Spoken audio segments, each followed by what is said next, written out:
Hear me out. Okay. Put this together and call it the Donnie. Ooh.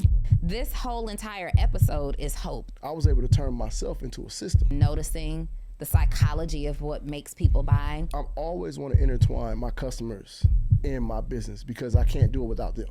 Breakups, divorces, relationship issues. Everything I do, I just lead with love. I had to go through my therapy to understand why I was hurt. Welcome to another episode of Full Transparency with Donnie Wiggins, where I sit down with outstanding entrepreneurs who have really dope stories attached to their journeys. They're usually doing something really, really great. And I believe it's a guest that you can relate to, right? I am your favorite business coach, internet best friend, and just, homegirl. But it's not about me today.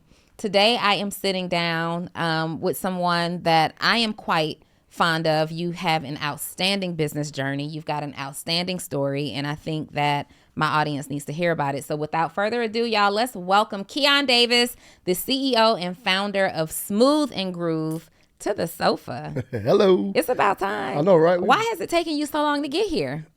I've been in McDonald's, man, to be honest. And when you think about like location and proximity and all of those things, it takes a lot to just come to the city. You know what I mean? And for me, with my business-wise, when I first got here, I was coming to the city all the time, just hustling.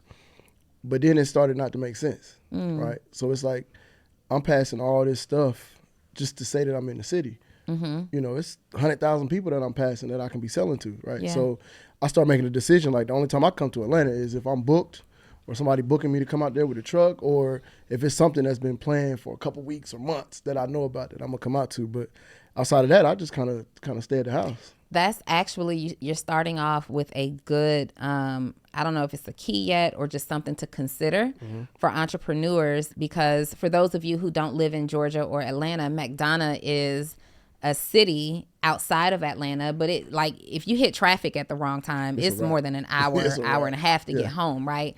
But outside of traffic, it's about a 45-minute drive from the city. And it's hectic, but there's always traffic to get there. And so think about that as you're building a business. Does location and proximity hurt your business? Yeah. And I think for me, and I had to realize, like, I know everybody. You know what I mean? I've been around everybody. I done worked with a lot of people, and a lot of people support the brand and the business. But because I was so far away, they may come shop with me if they passing through, right? Or if they're down there doing something. They're like, oh, yeah, my boy is down here. Let me go holler at him. You know what I mean? Not saying that they don't support the cause or the brand or the business from there. It's just like me and Marcus had a conversation the other day, Marcus Y. Rozier. Or I seen him the other night, and he was like, bro, he was like, I'm so glad that you're now in the city because I think about you all the time, right? I think about wanting to get a smoothie. And I tell people this too as well. Like, and this is, I can stand on this, Donnie. Like, I don't think I ever said this on camera, but I can stand on this. If you started drinking a smoothie from 2013 to today, I'm the reason why, right? And I'm talking about like 10 toes down. When I started the brand in 2013, people wasn't really on smoothies like that. You had a few here and there, if you was going to the gym, that type of deal. But then once I jumped in the game, I did so much marketing and pushing and pulling and supporting and giving and all these different type of things that people like, dang, bro, like my boy, I'm in Alabama. Like my boy, Alabama got a smoothie. Okay, you jumping way ahead. You know what I'm saying? This is his show at this point. This is his show. So I want to talk about that because I know that you've been highlighted by like Revolt. You've been featured on Good Morning America, major news outlets in other cities, and and all over the U.S. And when I think about it, like when I met you, it was a food truck with smoothies. And it's like, this guy is in magazines, he's on news stations, he's on TV, he's being sought after. And I'm like, you can run up the street to any smoothie store. What is your it factor? That's a really good question. I think my it factor, and I had to learn this. My it factor is my unorthodox way of thinking, right? And so again, like you said, you can get a smoothie anywhere. Right? What makes mine different? So for me, I never consider myself competing with another smoothie company. I compete with Disney World.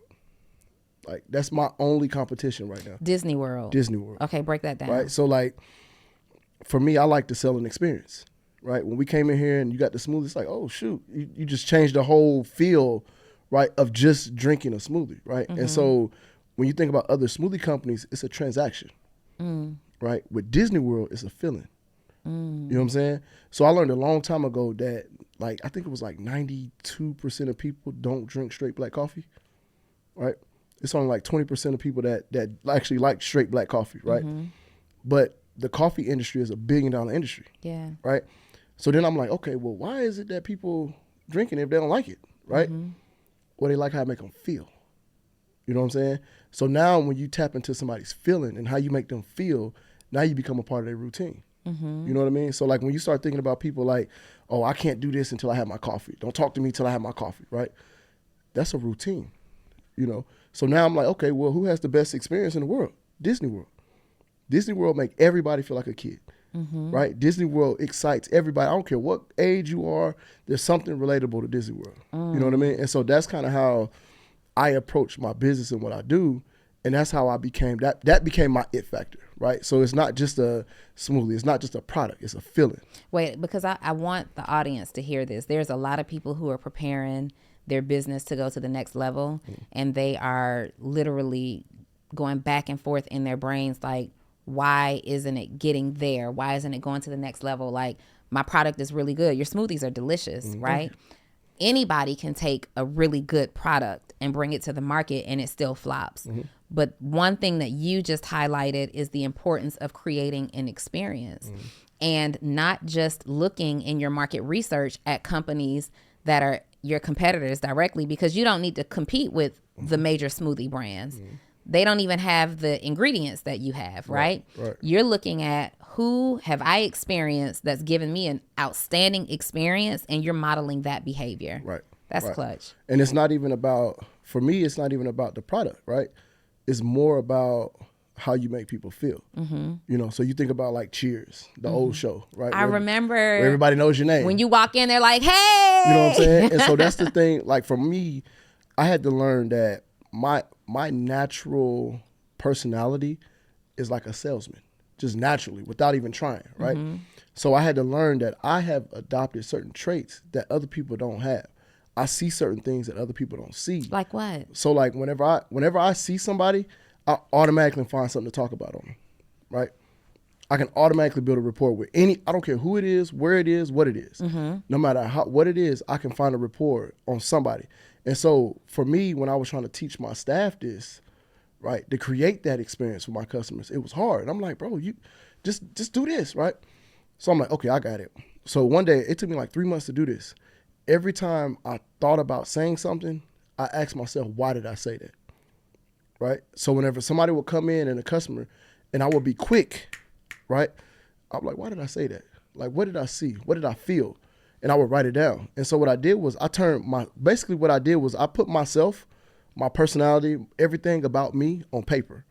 Now when I put myself on paper, I was able to turn myself into a system. So now when I train my staff, I train them based on the system of how I see things, right? So basically, like, I always tell them to identify the customer before they identify you, right? Identify the customer before they identify you. Right. You should see them before they see you. Meaning, it's like the Quick Trip thing. When you walk in a Quick Trip, they're saying, hello, welcome to Quick Trip. Right. Love, and I go to that gas station because of that. Right. So it goes a step further. Even that, they see you before you walk in the door, right? So they're already preparing for you to walk in the door. So if you can see them beforehand, they've already scanned your body. If they really wanted to talk to you, besides just speaking, they will be able to say something about you. So the first thing that I do is, the first thing that I recognize on somebody, I compliment, right? 89% of people haven't received a genuine compliment within a month's time. Yeah. You know what I'm saying? So the first thing I do, if I identify it, I'm like, oh, I compliment it. Like right? what? Give these business owners something that they can take. For instance, if you're walking in, let's say a woman, for instance, right? And she has on a necklace, and you identify, it may be some kind of designer necklace, it don't matter, whatever. But you identify it, right? That's the first thing you see. Compliment that. Like, hey, girl, well, that's a nice necklace, right?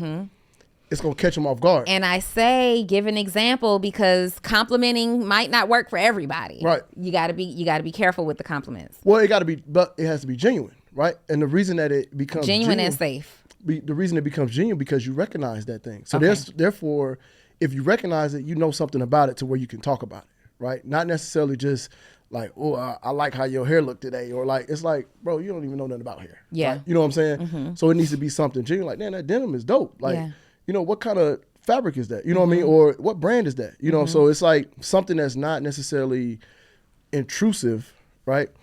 But you see what I'm saying? Quick shout out to Milano Di Rouge, head to toe. It is kind of dope. You know what I'm saying? Right? So but honestly, that's the first thing that happens. Okay. When you compliment like that. Yeah. Especially when it's not invasive. Or It makes you feel good. It make you feel good. Yeah. And it make you like, oh shoot, like this, oh shoot. Oh, this? You know what I'm saying? This thing that I took so much time to pick out? Yes. Straight up. And so then when you do that, they have an opportunity like, oh shoot, they kind of let their guard down.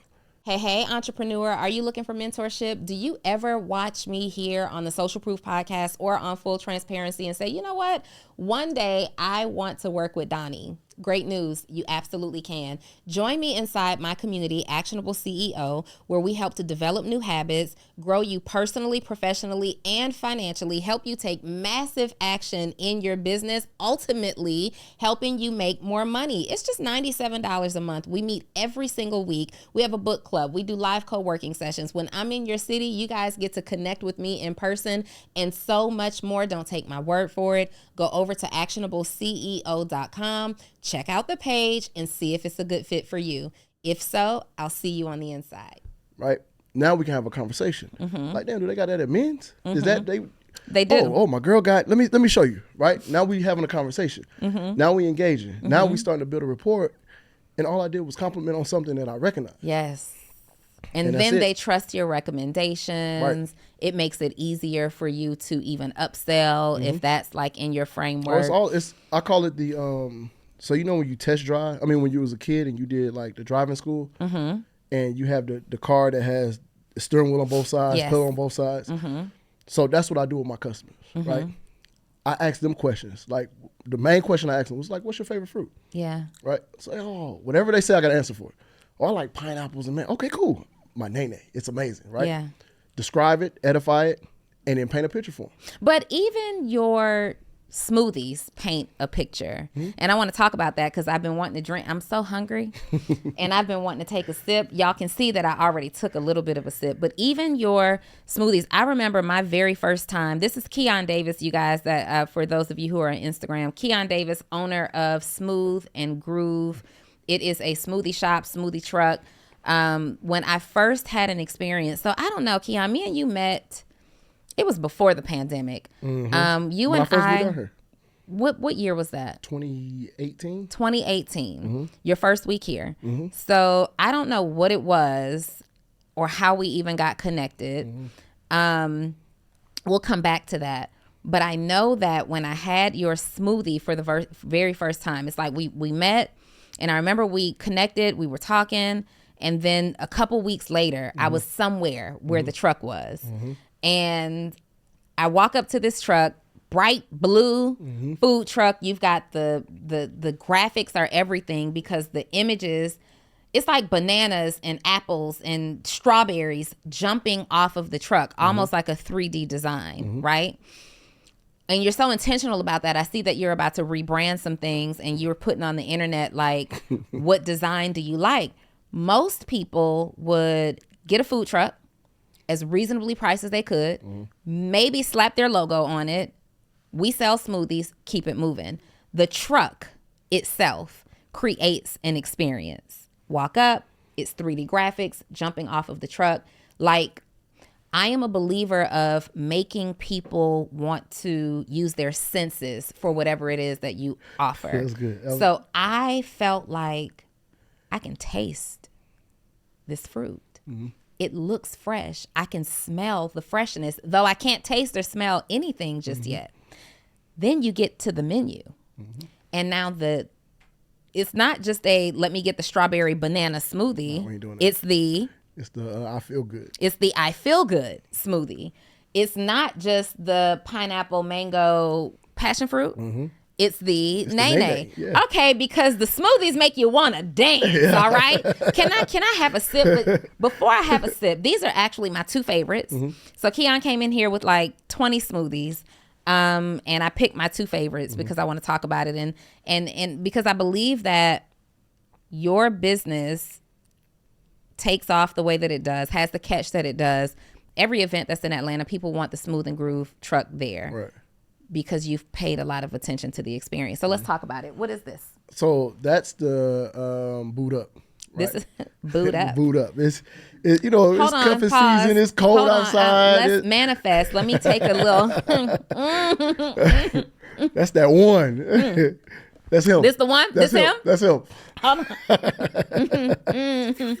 Yeah. Yep. That's how you do. You know, you close your eyes when you taste something, and you fold your hands up like this. That means you feel it. That means you feel it in your soul. Let me tell you what I appreciate. I appreciate that this is so, like, I can taste the fruit. I drink a lot of smoothies, and you've always been on another side of town, so I have to go to the places that's just in the neighborhood, right? And you go, and the menu will say, get your guava, pineapple, dragon fruit, exotic fruit, tropical this, that, and the other. And you're like, oh my God, I want that. Yep. And then it tastes like nothing. It tastes like protein powder because you need to get your little protein.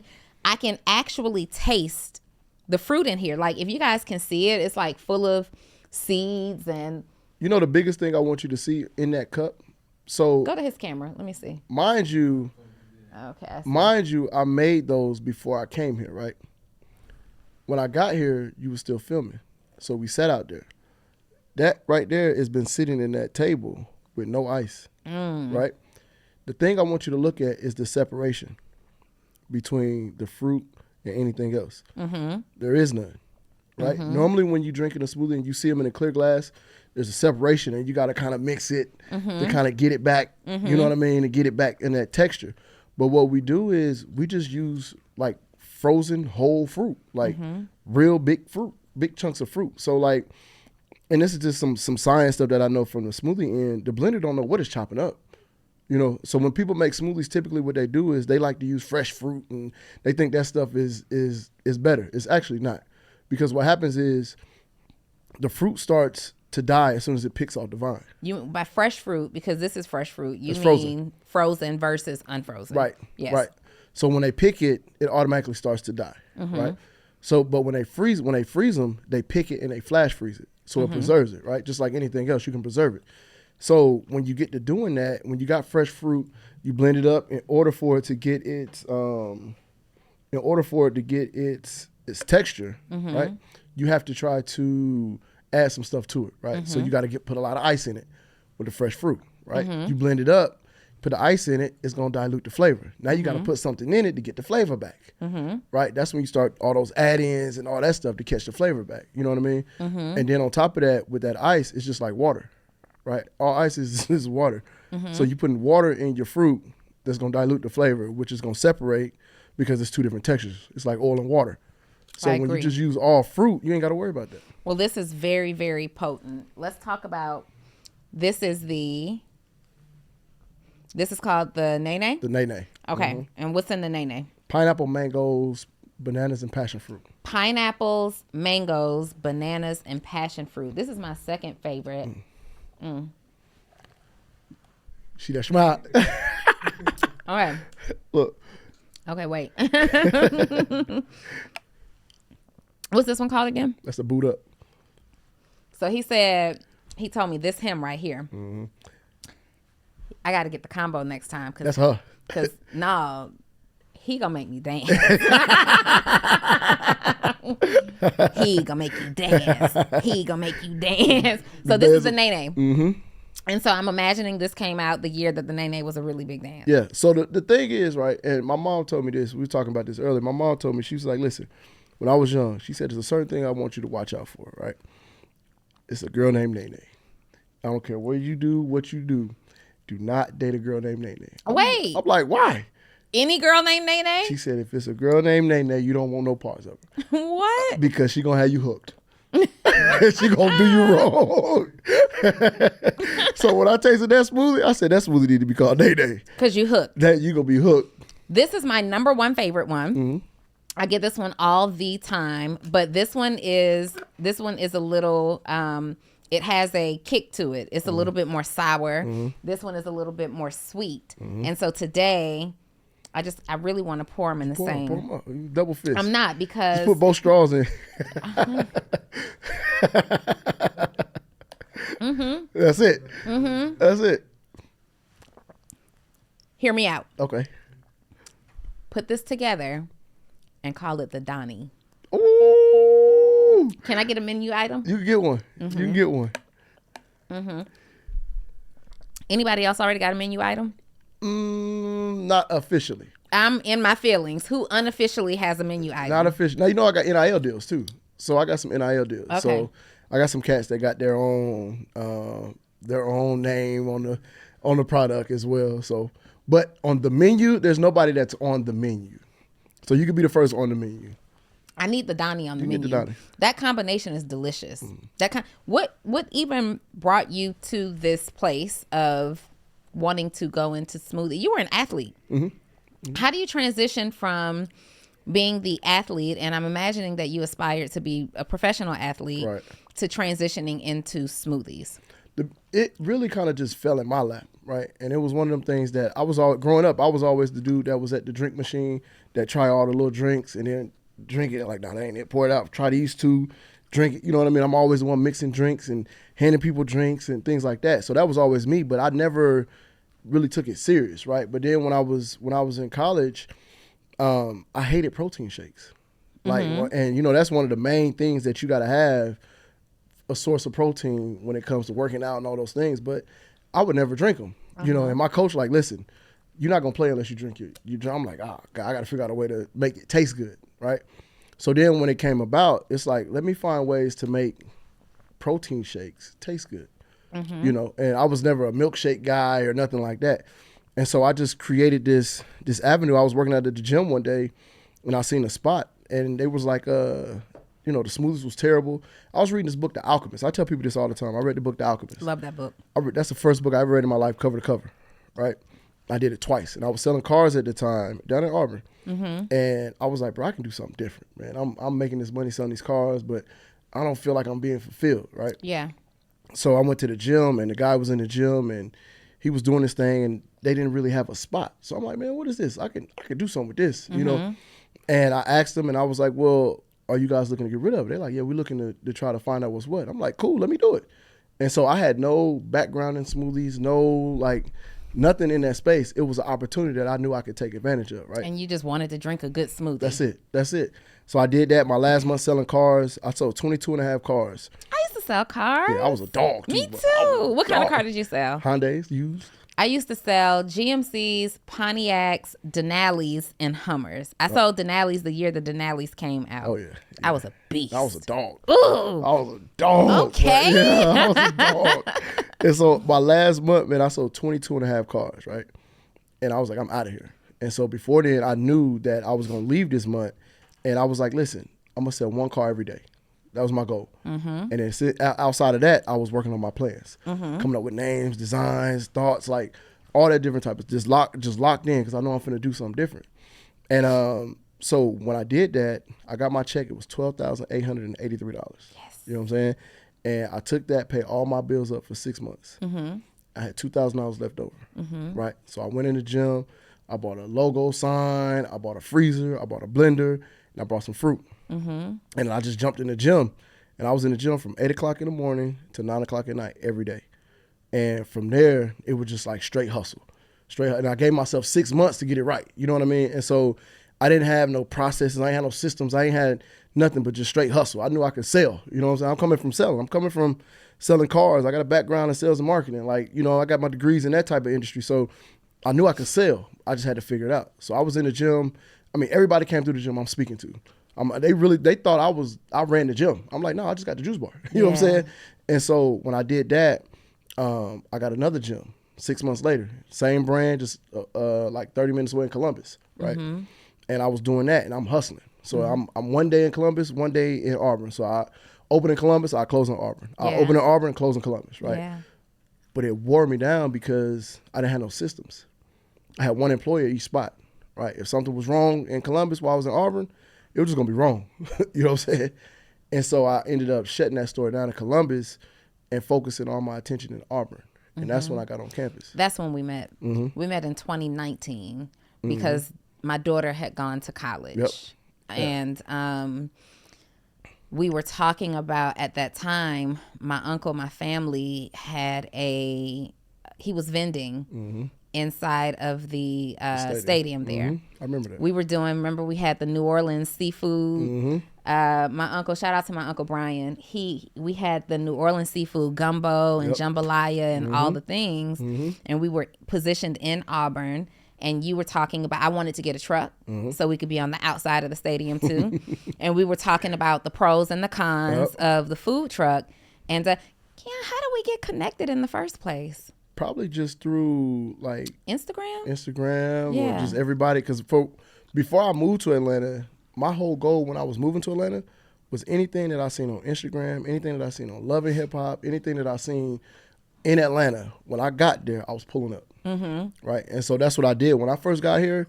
I pulled up to everywhere that I seen that was on IG, that was on and I got I'm outside of Magic City. Like, hey, bro, I got smoothies. Not smoothies outside of the strip club. I'm gonna tell you what's crazy though. I mean, it gets hot in the strip club, and we need protein. We need some good nutrients to keep the blood flowing. Listen, I'm gonna tell you what blew my mind. Right, I didn't sell to anybody except the dancers. That was my only. Those were the only people that bought from me, and they came out in waves. And then I thought about it. I'm like, shoot, that makes sense, right? That makes sense. All these dancers not drinking alcohol all night, right? They got to stay hydrated. They got to stay fueled up to be able to. Like, you got to think of it. These girls working out for hours. You know what I'm saying? So if you working out, don't drink a smoothie. You see what I'm saying? It's a workout. That's all it is. You understood how to tap into a new market of customers. Because people who drink smoothies typically are very active. They're in the gym, they're working out, and you've gone into a place now where they're dancing, but this is actually a workout. That's it. Wow. That's it. So that's where it goes back to the question you asked earlier was what separates what I do is just how I think. Well, it's also how you pay attention to the details. Like, you pay attention, you are studying, you're thinking, and you're processing these thoughts because you are paying attention to the information. And I think that's where a lot of entrepreneurs may be going wrong in their own practice of business, is they're just putting things out there and hoping that it sticks, or putting things out there and maybe they're winning, or putting things out there and maybe they're not winning, but they're not paying attention to the details, like the root of it. You know that you're pulling your truck up to the strip club. You know at the end of the night, you made a ton of sales. You sat down with that information and you started studying who's walking up to your truck. Right. The average person says, oh, I'm going to Magic City because I'm going to make a ton of sales. Right. You said, I go to Magic City. I notice the majority of my clientele or my customer base are the dancers. Let me now figure out how to get around that market even more. Yep. And now what you can do, honestly, is bring it to just them, right? Pre-orders and stuff. I don't have to try to sell to everybody. Right. I can find who my target market is and just lock in. And so, like, it's crazy when you sit back and think about it. Like, I do so many things that the average person don't do, right? And so, like, outside of my truck, we was talking about every hour the students would come out, I had this Febreze spray. It was a fruity Febreze spray. Every hour on the hour, we would spray it all around the truck, right? And what I found out was that people eat, and it makes them thirsty. Your senses make you feel certain ways, Yes. right? And so I'm like, okay, well, what make them thirsty? Fruit smells, right? So I would spray my whole truck with it. So now as people walking off campus, they like, oh shoot, like, and it just entices them to do that. And so even from, I think everything in business, and we talking about business now, I think when you're in business, really building a brand, you have to tap into every sense. So let me tell you why I know that's so powerful and where I learned it it's just amazing. We're a lot alike in that way in which we pay attention to the details and we're noticing the psychology of what makes people buy. So my industry was property management. Okay. My professional industry when I worked in corporate property management. And one of my, so in car sales, before I even get to property management, I used to buy the new car smell air freshener because the car smelled like a new car, but that air freshener takes it to the next level, right? So before, like I would always, when someone would tell me what kind of car they wanted to see, I'd say, okay, give me a minute. Let me just go get the keys. And we kept our demo cars like up front. So I go pop my little air freshener in there or whatever. And then I come back, like I stick it under the seat, come back, we ready to ride. And there, that smell is making them want to own it. Fast forward to when I was in property management or when I sold homes, I would always arrive, like we took appointments to show apartments and we took appointments to tour homes when I was a real estate agent. And I would always arrive before the client and put like a cinnamon apple or apple pie candle that home joint in the place. And so when I coach clients now who own restaurants and things like that, I'm like, in your lobby, put like a fresh baked cookie smell or apple pie smell. Why? One, it makes people hungry. In home ownership and real estate, when you put that fresh real estate agents, when you put that fresh baked cookie smell in the home, it makes them feel like they're at home because everybody wants their kitchen to smell like fresh baked cookies. They start to get hungry in the home. And now that they're hungry in the home, they start checking out the appliances and wondering what they can cook in the home, what they can put in the refrigerator. They start getting thirsty in the home. So now they're looking at the water filter. It's all a psychology for sales. And if people can dial in to that degree, we have so much more success. The wealth gap would be it's crazy. So small. I read a book, and you probably read it. It sounds like you read it too. It's called Biology.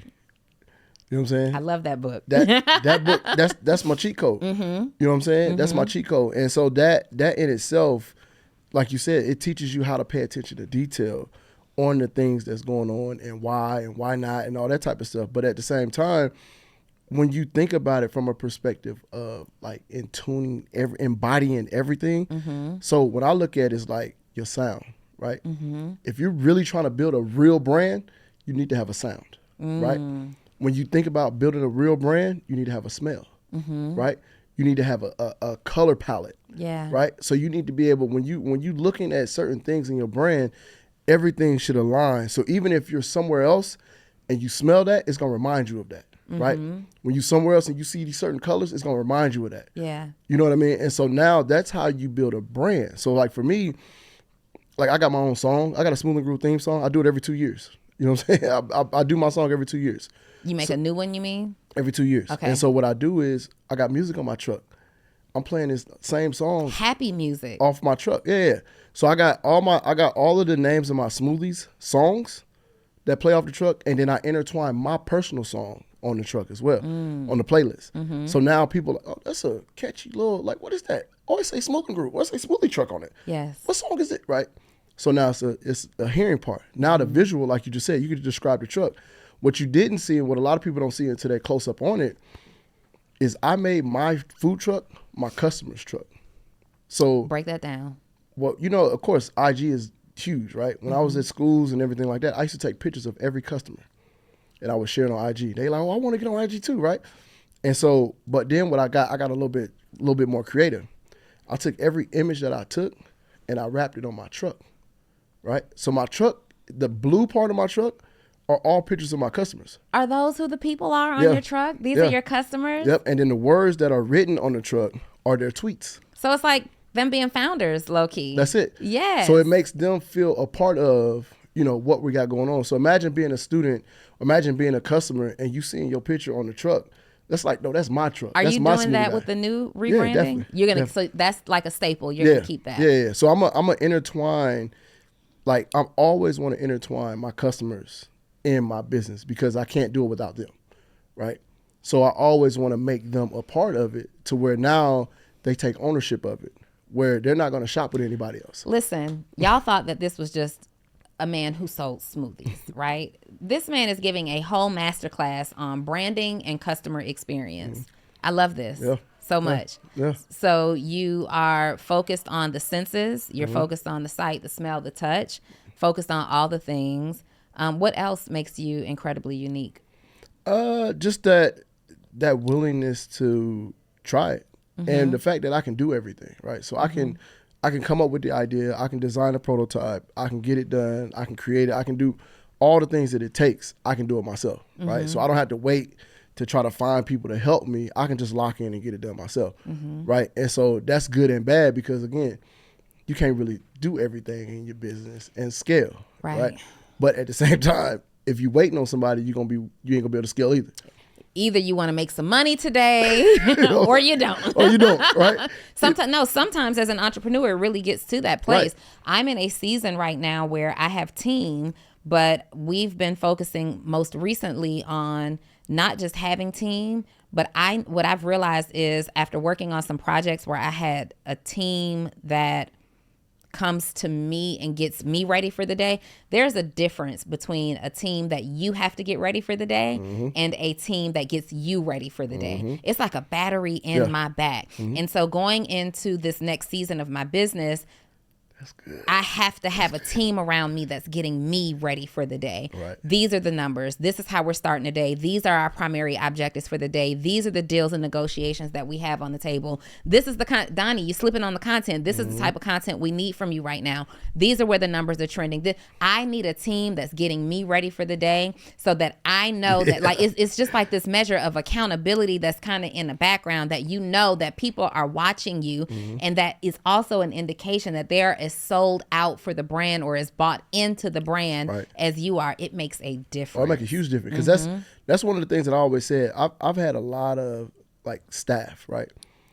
But out of all of those staff that I had over the course of these 13 years, I had one person that was a thinker, right? And one person. So basically, what you're saying is, I had one person that was a thinker that I can say, "Hey, what we doing?" Right? Outside of that, it was, hey, what do we have today? What do I need to do? Can you show me that? And there's a place for that. Right. But once you hit a certain level in your business, it's important to integrate thinkers and doers together, because you don't want all chiefs. Right. You know what I mean? Right. We got to have some doers on the team.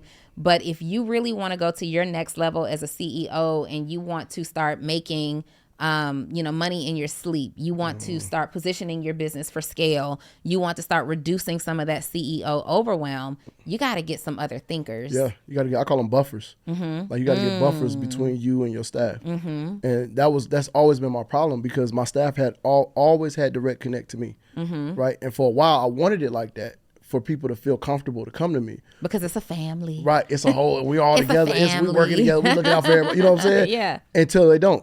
Right. Okay. And then from there, it becomes like, well, you ain't doing this, you ain't doing that. So I'm like, well, my biggest downfall that I think I had was that I would be so engulfed in the business. And when I stepped away to do other things, my staff was so dependent on me to be engulfed in the business. Right. So, and I think what it is developing leaders. For sure. Right. Developing leaders, encouraging people to become leaders and become able to take control of everything, opposed to relying on me because I'm gonna bring the energy and I'm gonna bring all of that in when I come in, and when I'm not there, it's almost like they too close to me. So they like, well, you ain't here. Why? I mean, it's your bit. Why you ain't here? It's like, well, if I need to be in here, you don't need to be in here. You know what I'm saying?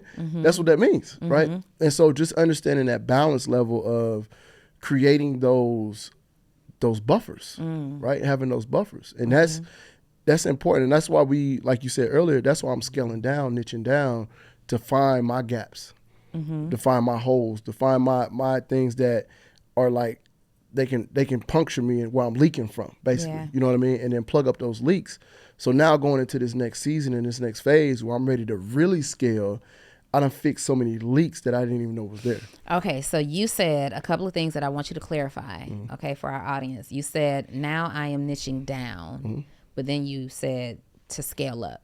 So talk me through that process of what that actually means. So I always believe in slowing down so you can speed up. For sure. right? So Were slowing you down. in network marketing?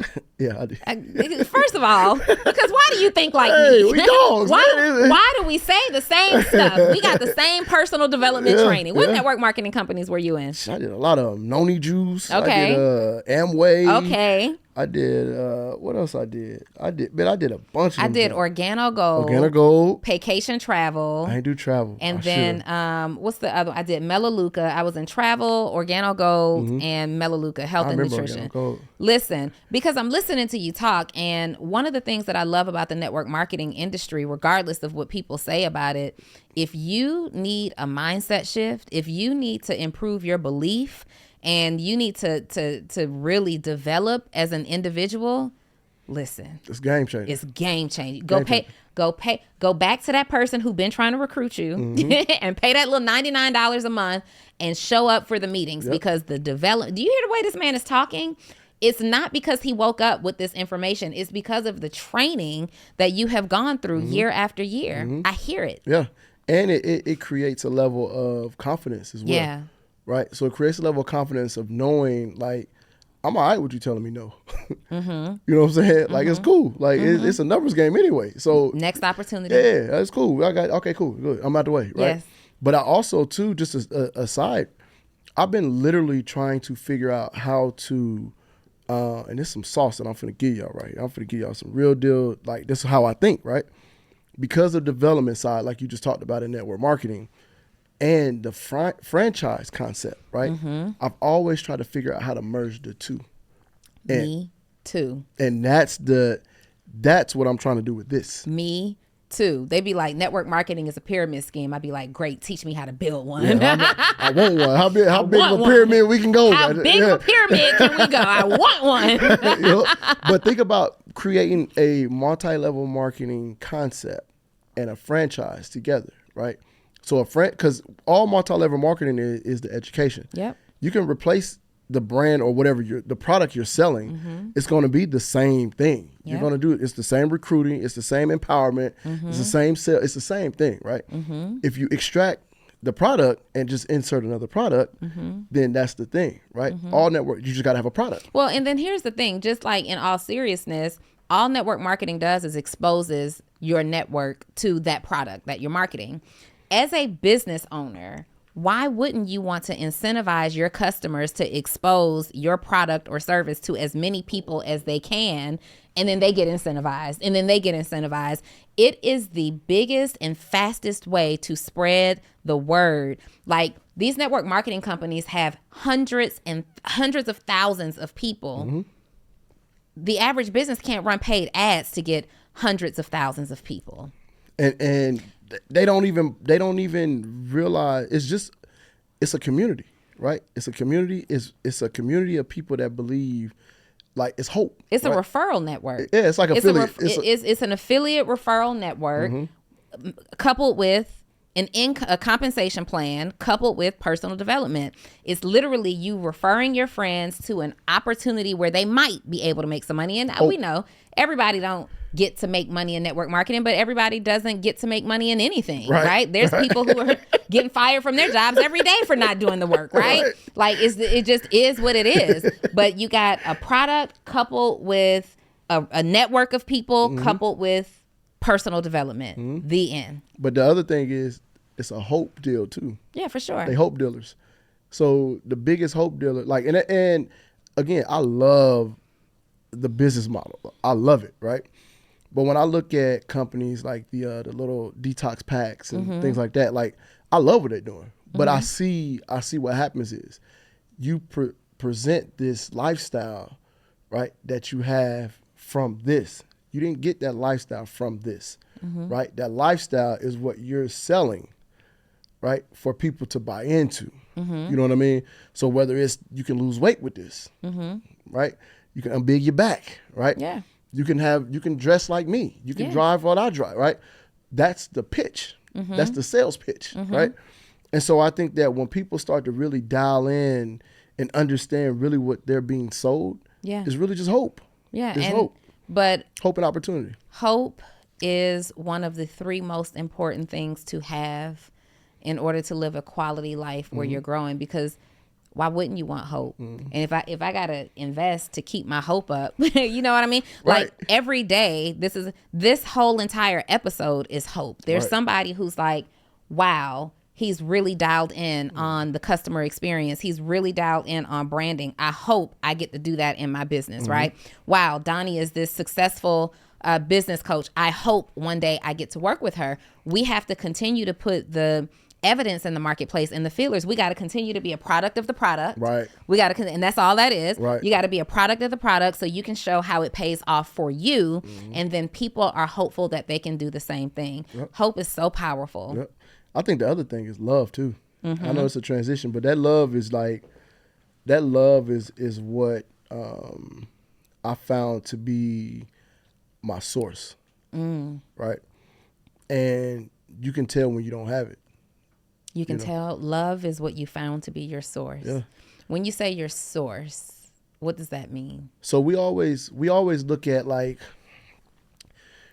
people always talk about your cup being full or empty, right? And I think a lot of it is your hope is part of love, right? I think love is the only thing that's attached to every other emotion, right? And so, like, when you think about, when people always say this cliche as ever, right? Men want to be respected and women want to be loved, right? That's the nation quote, right? Yeah. I said that's a lie. Come on.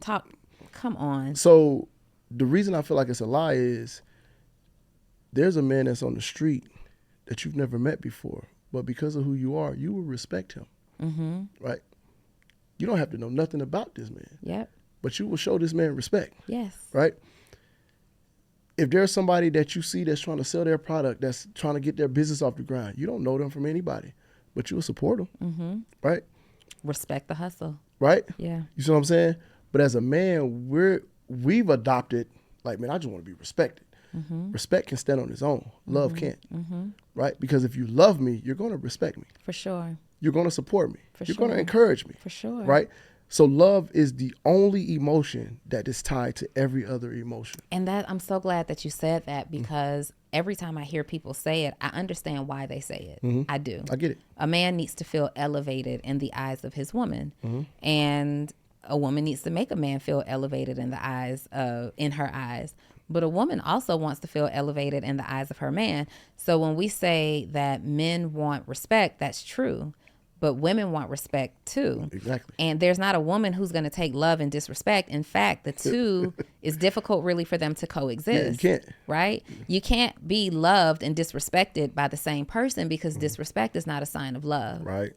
And if you believe that you can be loved while being disrespected, then there's trauma there Because that you we hold need to on get to back it. to. Yeah. You got to get to the bottom of that. Yep. So that's why I say that, like, love to me is my source. I met a guy, and I was in Restaurant Depot one day, and it was like an old Jamaican guy. And, you know, Restaurant Depot, everybody in and out. They got a whole bunch of stuff. They're trying to get back to what they're doing. And I was watching this dude, and he was just in line, and he was like, "Oh, no, go ahead." He's like, "No, go ahead. No, you go ahead. No, you go ahead." Right? I'm like, "Hey, why you keep letting people go in front of you?" And he was like, "Well, it seemed like they're in a hurry." Right? You know what I mean? And so I'm like, "What make you so comfortable in this space?" Right? And he was like, "Man," and I always talk, I love talking to older men, right? To just understand their perspective of life and living as a man for a long time, right? People don't even understand the dynamic and the challenges that it come with being a man, because most of them don't even express it, right? Yeah. But when you talk to them and you ask them, they're willing to give you all the information in the world. And so I asked him, I'm like, "Well, what is it that makes you, like, what makes you so calm and peace?" He was like, "Oh, it's easy. I just lead with love," right? He said, "Everything I do, I just lead with love." So I just put love out, and love's going to come back. Yes. Right? And so from there, if anybody goes to any of my social media, my hashtag that I do on there is lead with love. Right? And so everything that I did in my business, the name of the font that I use for my business is love. Right? Like, that's the name of the font. You know what I'm saying? When I like, my logo that I use, like my off logo that I use, is like made with love. Right? Some of the food items that I changed on my menu, the Lovely Day wrap. Right? So it's all generated around love. Right? And it's not like in your face love. right? And then even my logo that I have on my new brand, it's a cup made into a shape of a heart with a straw coming out of it. Come on, love. You know what I'm saying? And so that's the component and the shift that I made in my business that make it more about me, about personal growth, about just inspiring other people just through love.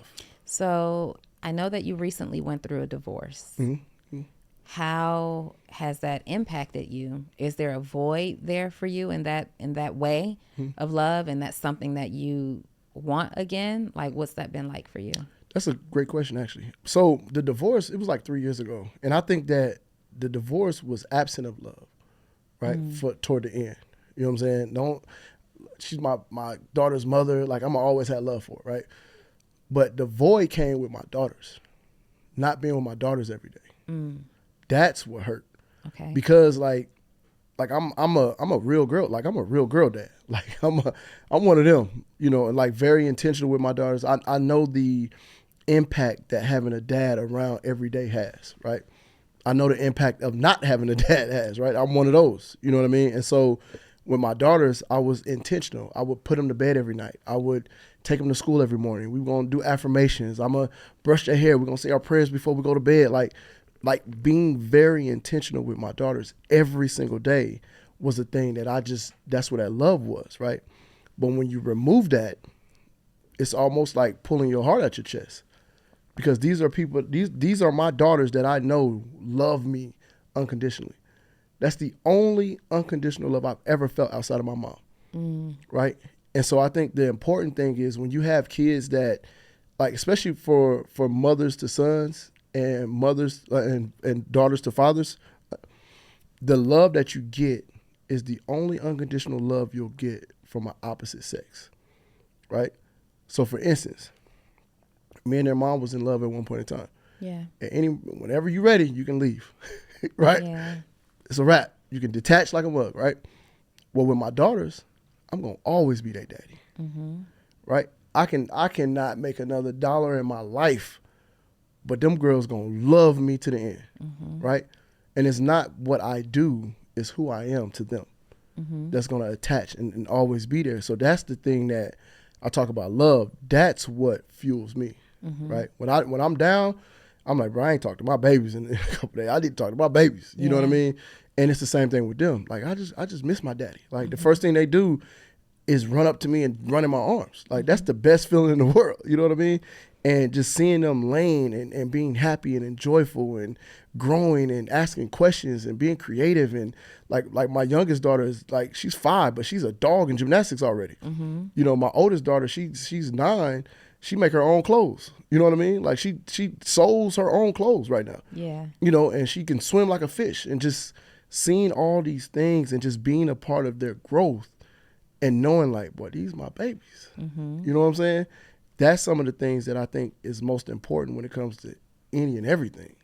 So having those that was the shift that I had to overcome, because it hurt, boy. It hurt. When you went through that experience, did it impact you in business? Definitely. Because a lot of people think that men are really shrewd when it comes to the matters of heart, as it relates to business, right? Like, typically you have men who may go through experiences in love, breakups, divorces, relationship issues, and they are still able to go into the workplace and it seems like nothing happened, or it seems like they just are able to just get back to their lives. But it sounds like you were impacted. Well, I was hurt. I ain't gonna tell you that. I had to go through my therapy to understand why I was hurt. You know what I'm saying? And I think when you cover those feelings and emotions up, you never heal. Oh, say it. You know what I'm saying? I'm a big believer in, like, I believe in crying. Like, if I feel like crying, I'm gonna cry. Like, I don't care. I don't care what somebody feels about me, because nobody has the impact of my life. Nobody knows what I deal with. Yes. You know, so if I'm gonna cry, I'm gonna cry. But I like combat too. So if you want smoke, I got smoke too. You know what I'm saying? So, you know what I'm saying? So it's a give and take, right? Okay. And so I've gotten to a point where I feel my emotions, right? I don't cover them up. I don't hide them. I don't, like, try to toughen up. Like, nah, I'm finna feel this. right? And the only way to feel it is to go through it. And when you go through it, you can heal it, right? And recognize actually where it's coming from. You know what I'm saying? And I didn't realize, like, I've had so many experiences of grief that I had no clue. Until my therapist was like, bro, you dealing with grief, right? And so I'm like, what you mean? Like, I only had a couple of people. It's like, nah, it ain't just about people dying. It's about things dying, right? Seasons dying. You know what I'm saying? So it's about your normal dying. It's about you not being the same person. Dying to yourself. You see what I'm saying? Yes. So and never healing from it. And so like the biggest grief that I had was when my granddad died. Like that shredded me. Yeah. You know, it shredded me so bad to where I couldn't get out of bed. Like I didn't know when he died. I didn't know anything. Like it was just like, and I catch myself every now and then still calling him. Yeah. You know what I mean? Because that was literally my best friend, right? And so in that, it was more or less like we talked every day. I talked to him. I'll never forget this. I talked to him Sunday. I didn't talk to him Monday. I got a phone call. He died on Tuesday, right? But we talk every day, you know? So just have that, like, what you mean? Like, nah, you playing. Stop that. Like, right? I just talked to him. You know what I mean? Yeah. And so having that impact and then having my dad die, right? After I met him when I was 19, right? And then we started building a relationship. Then he passed. I'm like, God, you know what I'm saying? Catch a break. You know what I mean? And so it's like those things impact you more than you think if you don't deal with them. Do you think that we ever actually heal more than we learn how to deal? That's a great question too. I think dealing and healing are really the same because you're dealing with it, but while you're healing through it, I think we heal through things. I don't necessarily think we completely heal because there's always something that's going to happen. There's always something that's going to happen, right? So I think we heal through things. And while we're healing through things, we kind of understand how to, like, it's like reshaping us. You know what I'm saying? It's like toughening our skin, putting an armor on us, right? And going through like going through the jungle, so to say. You know, I got a whole reference for that too. But like just going through the jungle and understanding what it feels like to be wounded and heal through that, right? What it feels like to be bitten by something and heal through it, right? Yeah. And knowing what that feels like when it happens again, because now your skin done got tougher, right? You got tougher from it, and now you can maneuver a little bit better. It won't break you down as bad as it did before, right? So I think those are the things that we kind of heal through, opposed to healing. I think one of the most unreasonable expectations, at least as far as I can understand based on my understanding today, right? I think one of the most unreasonable expectations we put on people is that they come to us healed. Right. No. People say, oh, I only want to date a healed woman or a healed man. And I don't believe that we ever fully heal from the things that have caused us grief. I believe that we learn how to cope. I believe that we learn how to move on.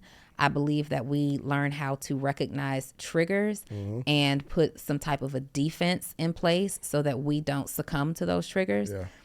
But I also know from experience that you're just one rough day, one rough trigger away from feeling that grief, feeling that trauma, right? Like your grandfather passed, your dad passed. It's just one strong memory. That's all it takes. One smell that smells like him for you to need a minute, right? And so I'm always curious about other people's perspective when it comes to the healing process. What I look for instead are for people who, especially in close proximity, I only want people in my space who are invested in prioritizing healing, right?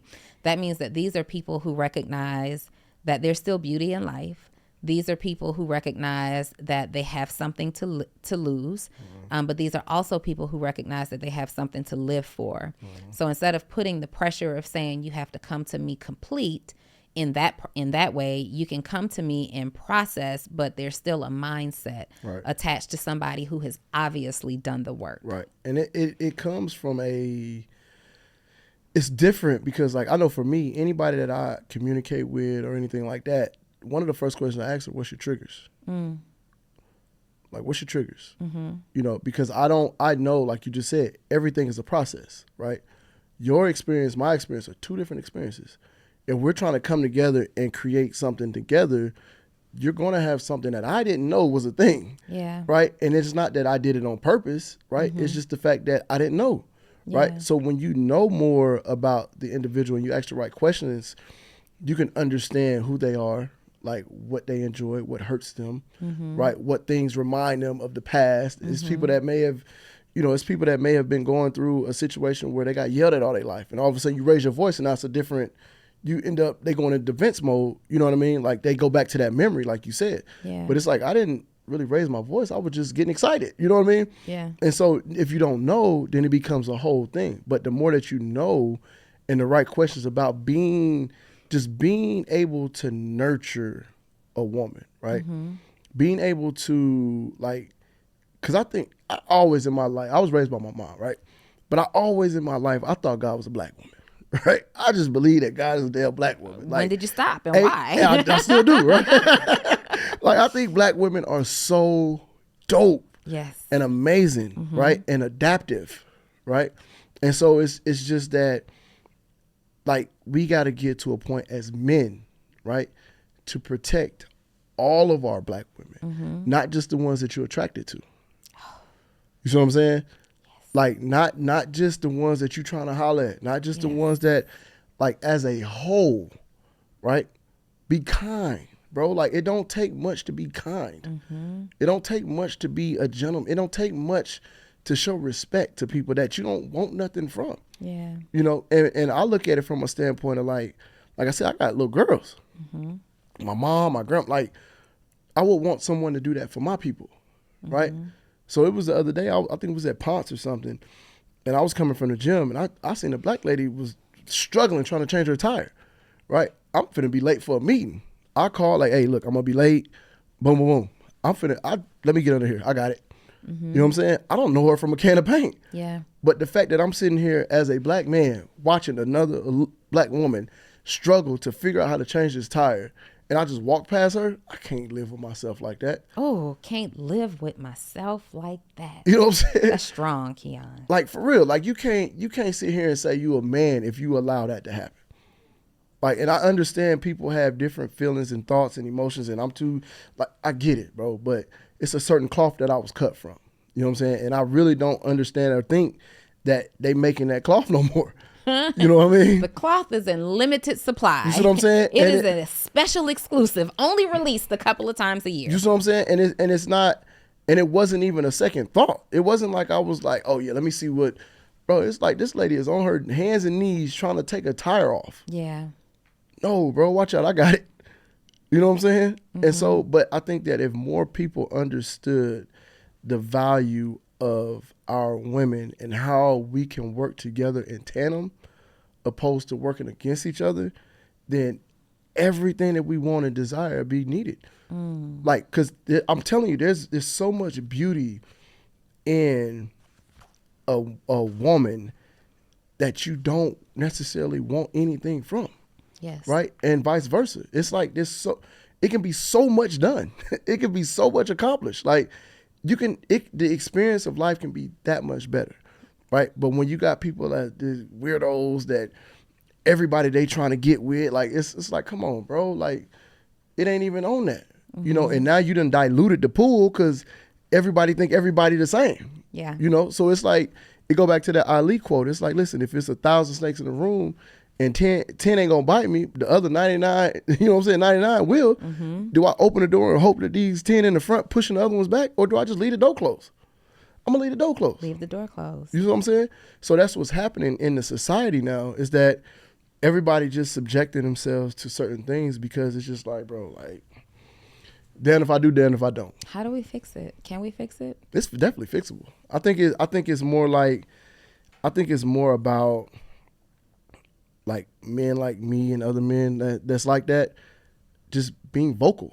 Because I don't think it's a lot of us that are being vocal. We feel a certain type of way, and we'll do it without even having to question it or anything. But the people that are vocal are the ones that feel the opposite way. Right?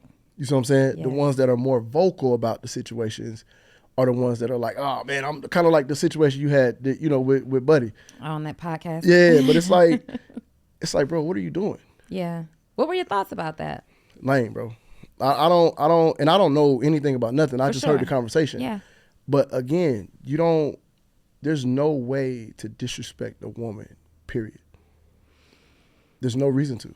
Mm-hmm. You can have disagreements. You can definitely have, different understandings and viewpoints. But there's no rhyme or reason to disrespect a woman. Mm-hmm. Like, I don't believe in it. You know, like, I don't believe in a woman calling themselves bees. Mm-hmm. I'd never call a woman out her name. Mm-hmm. Never. I'd never put my hands on a woman. Like, never. You know what I'm saying? And that's just my standard, right? That's who I am. But at the same time, to hear other men that are willing to do certain things or willing to be a certain way or willing to be aggressive in a certain manner to try to standpoint, it's like, bro, you weak, right? If you have to demand respect, you weak. Mm. That's just what it is.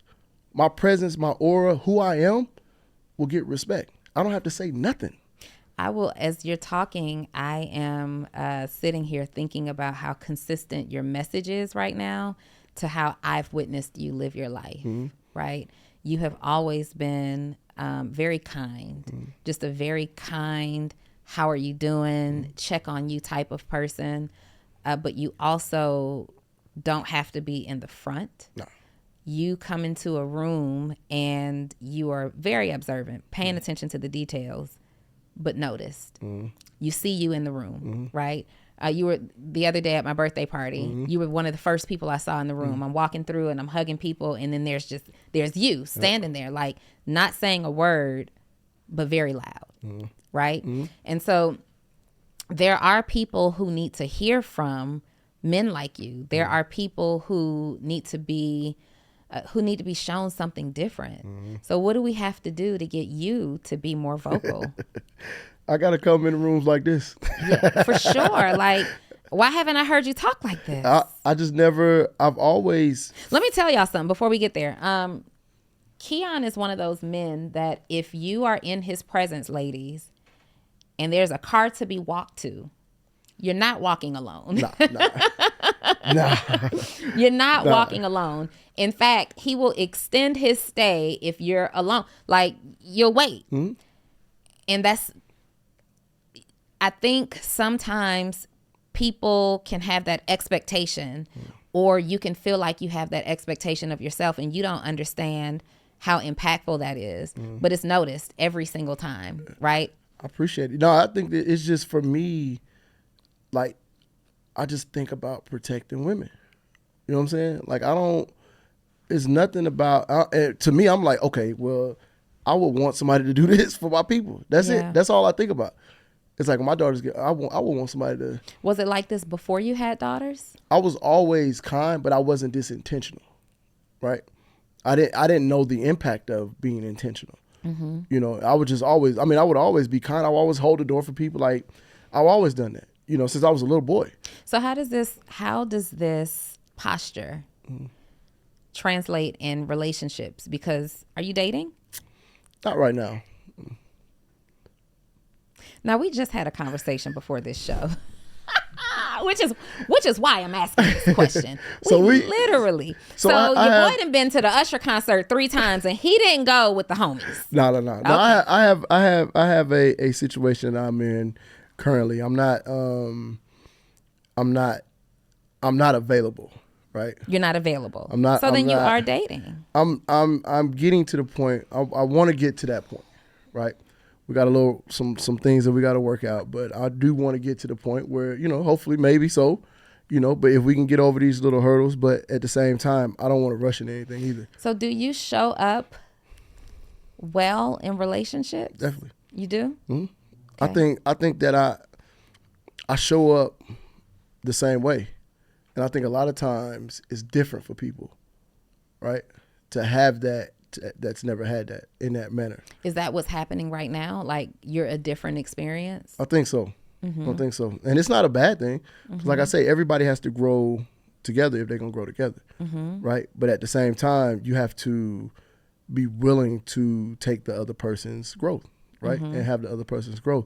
Because it gets to the point where if it's too much, I don't like drama. Like I'm peaceful. Like I don't really do a whole lot of rah rah. Like I've never seen you do that. I'm not. But at the same time, like I said earlier, I'm extreme on both ends.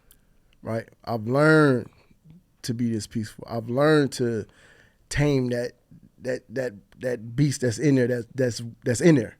Right? And like growing up, I used to fight all the time. Like I love combat. Like love combat. Right? A lot of emphasis on loving combat. Like, I'm telling you, like, I like that. You know what I mean? And so, but at the same time, I understood that at a certain point in time, it don't take that, right?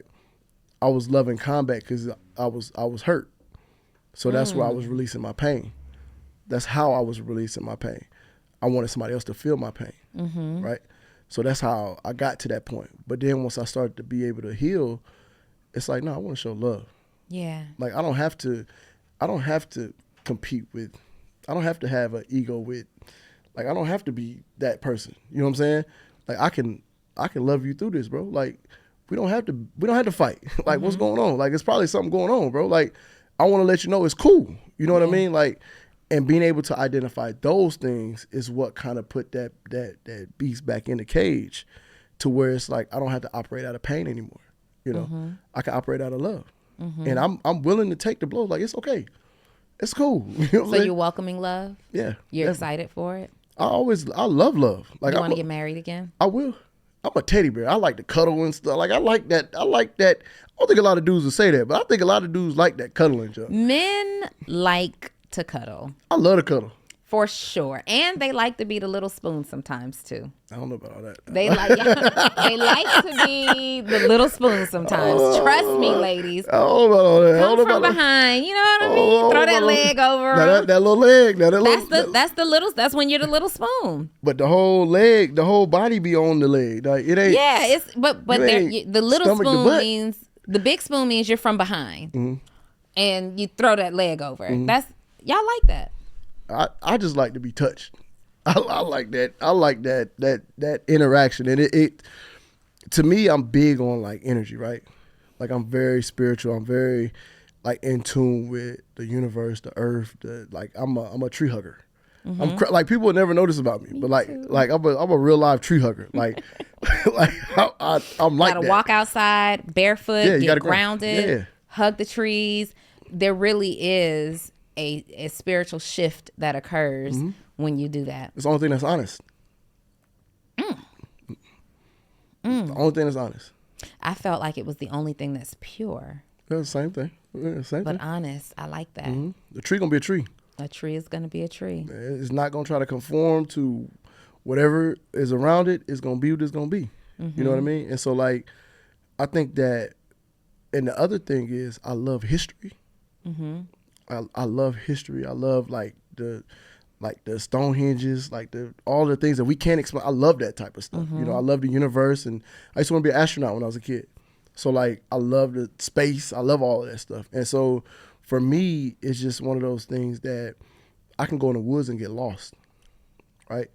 I go in the woods all the time and just go off trail and just be out there, and I feel comfortable. I don't have no fear. Like, I don't care if there's animals around. Animals are attracted to me. You know, and it's like I don't fear it. I don't fear anything, you know? And so that, being in that space, it gives me a level of like serenity, right? It gives me a oneness with the world and the universe. That's what we are. Is this how you take care of yourself and pour back into yourself? Is that your, like, Oh, yeah. For me, it's like the gym. The gym, I have been sharing with my friends lately, and even a little on this platform, that this year for me, I felt like I've been fighting for my life, right? And nobody could tell. And I realized that nobody could tell because they will assume that you're busy, or they will assume that you're strong and you can handle and you can recover from things, or it's not that bad. And so sometimes when you are feeling a mental pain or mental fatigue, for me showing up in the gym and feeling the physical pain that I can explain. Like, you can't always explain away the mental fatigue. That's good. You don't know why you're feeling so down. Yeah. But if I go into the gym and I transfer that into physical pain, I know it trumps anything that I'm feeling emotionally and physically, right? Or emotionally and mentally.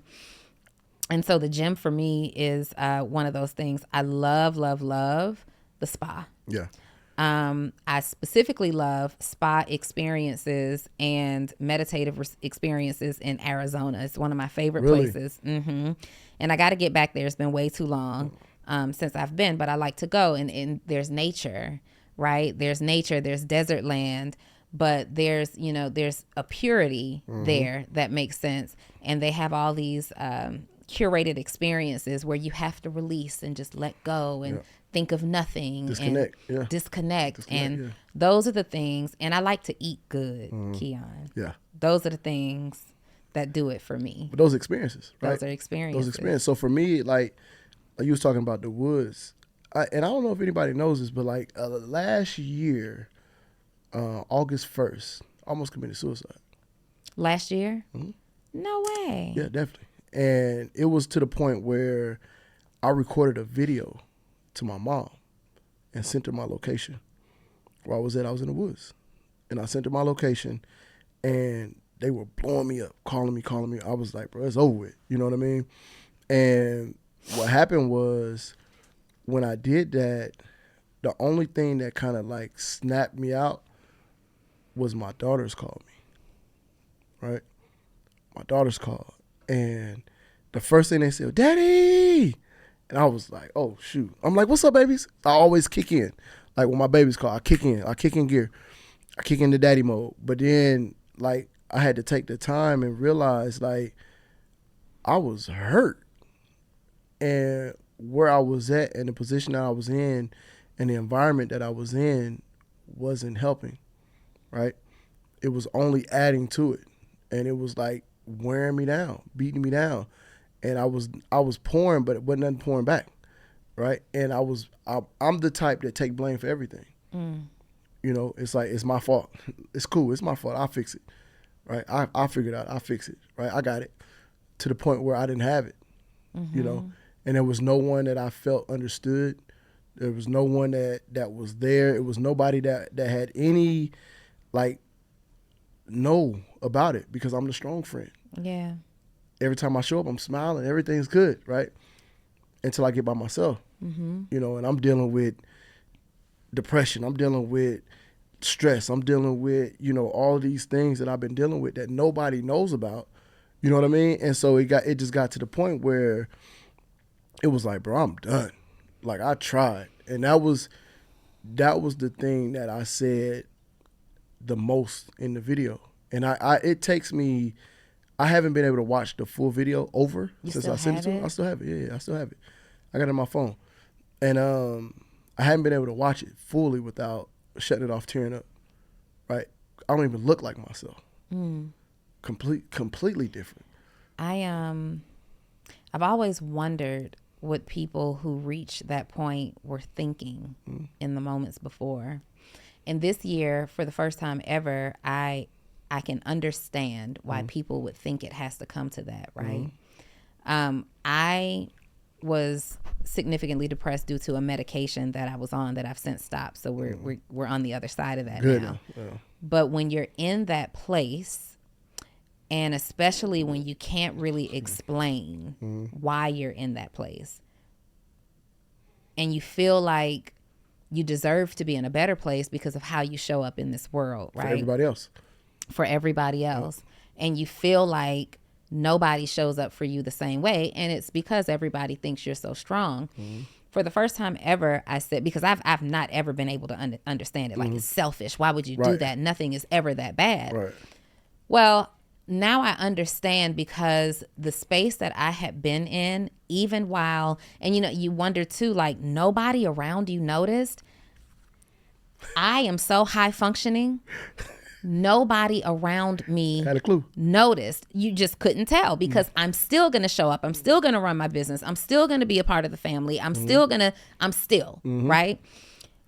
So but also at the same time, it was like, I just wish somebody would notice. I wish, because I don't even know what to say. So it's not that I don't want to say anything. It's not that I'm embarrassed to say anything. I just don't know what to say. Right. And so for the first time this year, I understood why somebody would feel like it has to come to that. But at the same time, I had a very conscious thought of, I know that I'm going to get through it. And I never felt that way. I never experienced the need to like end it. Yeah. It's just like, my thought process was, how long am I going to be dealing with this? Like, how much longer do I have to deal with this? Yeah, straight up. Yeah. No, it's a whole, like, I think for me, it was a process. And after that point, I think the biggest thing that the only thing I used to tell myself for months was just make it back to the bed. Every morning I woke up. Every day I woke up, I was like, I can't wait to go to sleep. Yeah. Make it back to the bed. Because that's the safest you are. That's it. I cannot wait to go to sleep. Just make it back to the bed. Right? Every morning I open my eyes. I'm like, all right, just make it back to the bed. You know what I'm saying? And that was my goal for months. It wasn't hitting pars on business. It wasn't doing it. It was, my only goal was make it back to the bed. That was it. And again, like you said, I functioned so high that nobody would know. And so what I ended up doing was, like, I took all that pain, and I used to walk in the woods and I would voice memo how I feel. Right? I would just walk and talk. Just walk and talk. And I was doing it for so long, I went back to listen to it. I'm like, damn, this is pretty good. Right? So I ended up writing a book on that process that I went through called The Beauty of Darkness. You know what I'm saying? And what I did was, that video that I sent to my mom is the very first chapter of the book. Wow. Very first chapter of the book. And like this right here, like this book that I'm doing, and I haven't finished it because I'm still in it, right? I'm on the beauty side now, right? Coming out of it and really being able to kind of dissect what actually happened, why it happened, like where the bleeding started, right? And why did I just try to put a Band-Aid on something that needed stitches? You know what I'm saying? And going through all of these different... Just walking around with an open wound. You know what I'm saying? Just letting anything infected, like anything can wound, like tear it back open, but just trying to do it because I know that it's in me, right? But at the same time, I can't process those feelings and emotions and be who I'm supposed to be without killing the version of me that was before. Yeah. So it was actually a suicide without the physical. Yeah. Because the old version of me died. You had to die to your old self. Right. And so the vision I had, it's so crazy, man. I had this dream. Everybody be dreaming, had these dreams, right? Where you running from somebody. Where you running from somebody and you running. And I had this dream where I was running. I always had this dream. And I would always barely get away, right? It was like I would feel them grab my shirt and I'd be like, and I'm gone, right? Yeah. Barely get away all the time. And then I had got to the point, it was like a couple years ago, where I was like, you know what? Freak it.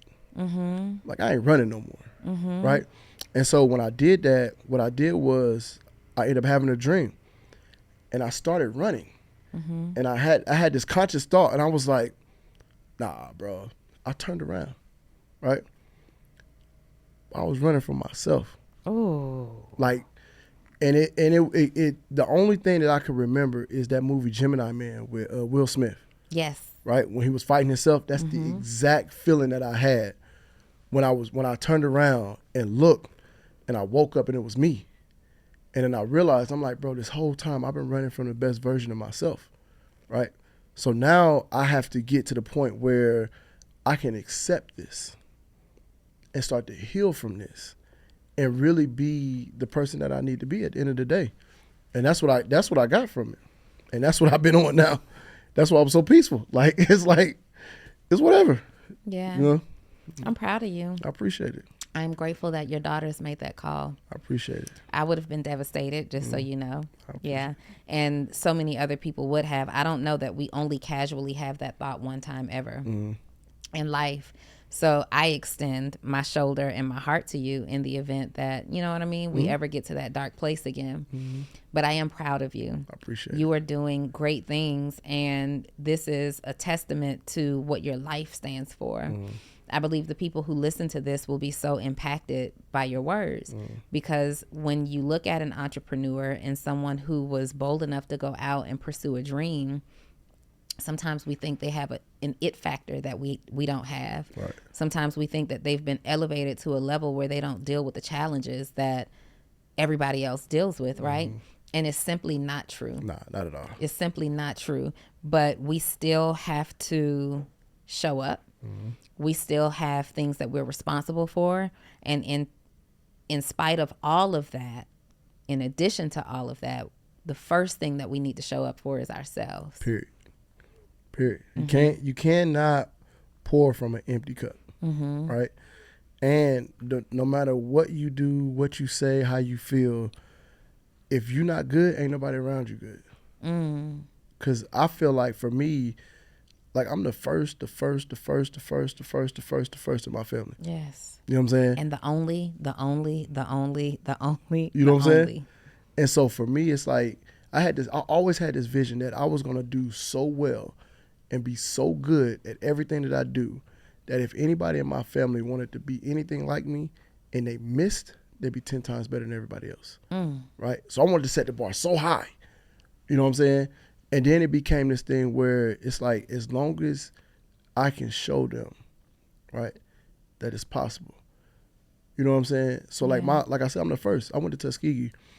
My little brothers went to Tuskegee, right? They both graduated from Tuskegee.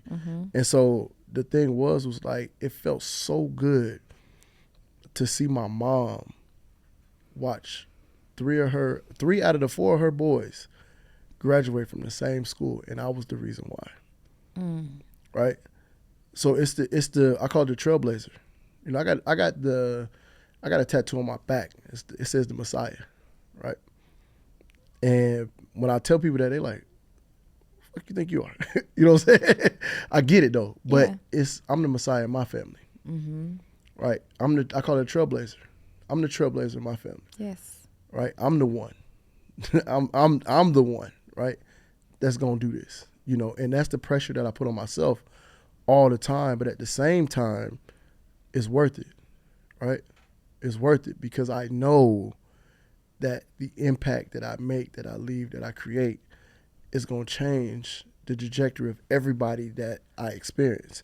And it's not from an arrogant standpoint. It's not from I'm better than anybody else. It's like, no, I'm willing to do the work. I'm willing to go through the mud. Right? I'm gonna try it. If you scared, I'll jump. Right? You know what I mean? And I'm gonna show you that it's possible. You know, and so I hope in time, which it happened at school, that if I'm not here for somebody in my family, it's somebody that I impacted that can teach them what I taught them. Right? So the same thing that happened at Tuskegee, where I had little homies while I was there, right? Little cats that grow up. I show them all the ropes. I threw parties and everything. Show them how to get money at school and show them who to talk to when they needed stuff. My little homies, right? I taught them how to move and operate. Well, when my little brothers came to school, they was like, bro, you know, my big homies, he said, he was your little homie, right? I'm like, what? So when I thought about it, I'm like, wow. So the way that I operated in school 10, 12 years before them indirectly affected them by the love that I show on somebody else. Yeah. You know what I'm saying? So that's the type of impact that it takes to change the narrative of what we're trying to do. And I believe you can. Oh, yeah, I am. No, and I believe it. Yeah, we're going to do that. I believe it. I'm looking at you. I'm listening to you. I believe it. I believe you. I believe in you. I appreciate it. I have loved this conversation so much. We could keep going. Every time we talk, it's for hours and hours. Yeah. And I can't keep you here. I can't keep them there. Close us out. How do you want to close this episode out to this group of entrepreneurs and people who are dealing with challenges and people who need a win? How do you want to close us out today? That's a great question. I think the biggest thing that I want people to understand is to find out what you love, right? Find out what you love to do and get back to that, right? Find out what makes you happy. Find out what gives you joy. Find out what makes you smile, right? And whatever it is, it doesn't have to be big, small. It don't matter. Whatever that is, right? Fall back in love with who you are, what you are, and what you want to do. Once you start to do that, then everything falls back into place.